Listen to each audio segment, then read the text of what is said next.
Well, hello again. It's time to carry on with the bonnet, and the first thing to do is to get that welding finished off.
Now, it'd be nice to have a electric sander, but all mine are rather too big for this sort of job, so I'll do it by hand with some 60 grit paper to start off with.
Well, now I'm going to try and blow out as much as I can any rubbish that's still in these channels. I haven't actually got a blowgun for the compressor, so I'm going to have to use the tyre inflator thing, but that should work to some extent.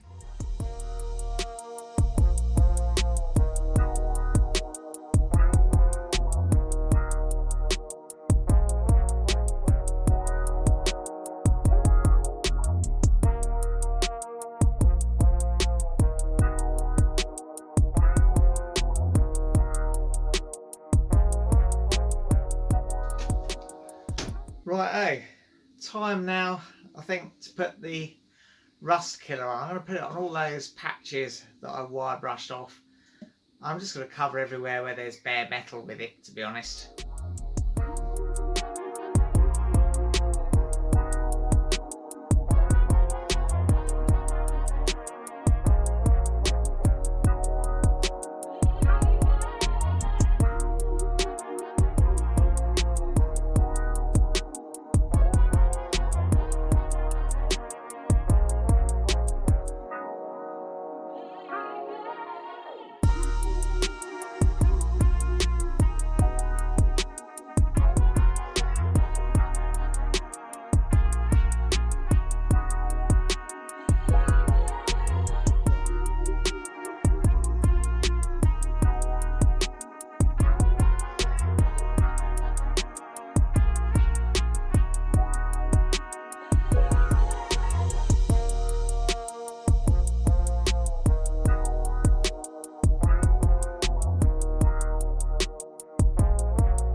Well, that's now got to sit on there for a good 4 to 6 hours, so that's probably about it for tonight. So I'm going to pack away now and we'll come out here again another evening. Well, it's Saturday now and the weather in half changed. It's really wet and windy out here. Anyhow, let's get straight back onto it. You can see this rust killer has definitely done its job now. One thing I'm not too happy about is these holes. I used the biggest drill I had available, which was 13mm, and those rubbers are very tight in there. So I ordered, unfortunately it came yesterday, a 14mm drill bit. So first thing I'm going to do is just enlarge those holes a touch.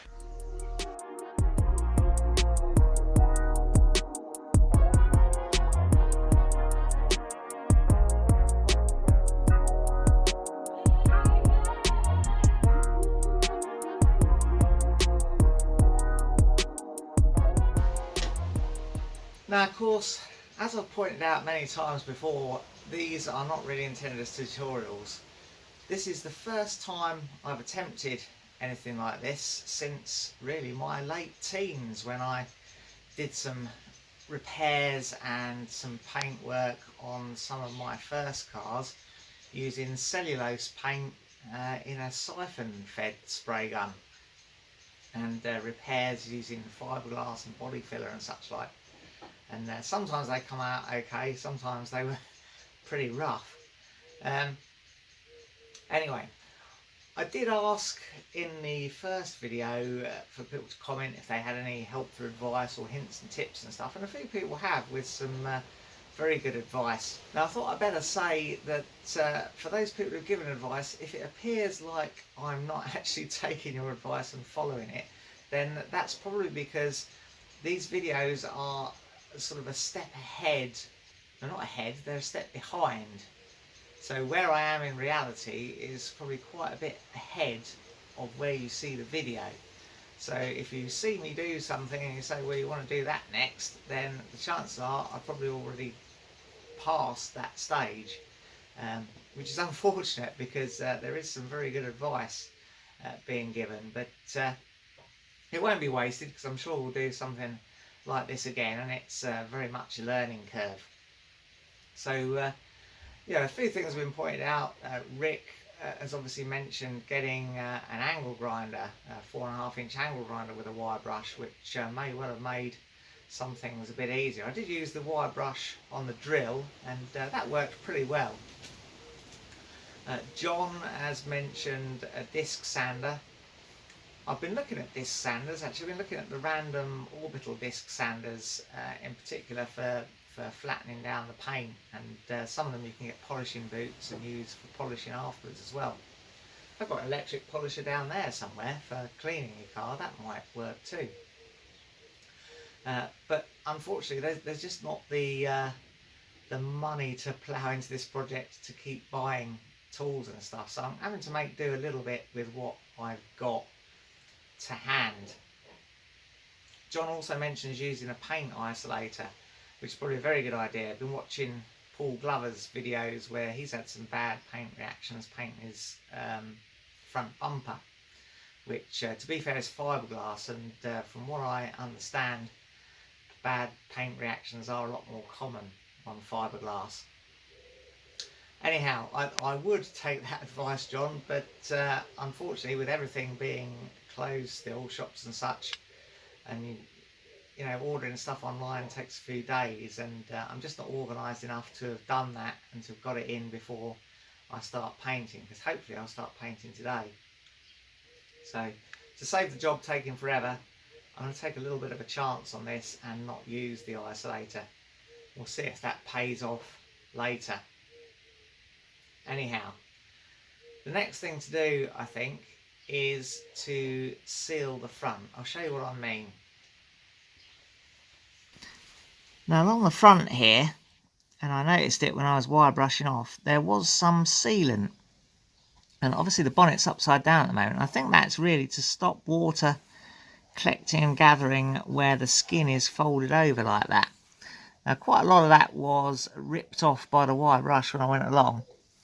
I have got some Ttxela there. The tip's dried up on the mastic gun, so I'm going to have to try and clear that. But then once I've done that, I'm going to try and put that bead of sealant back along the front lip there.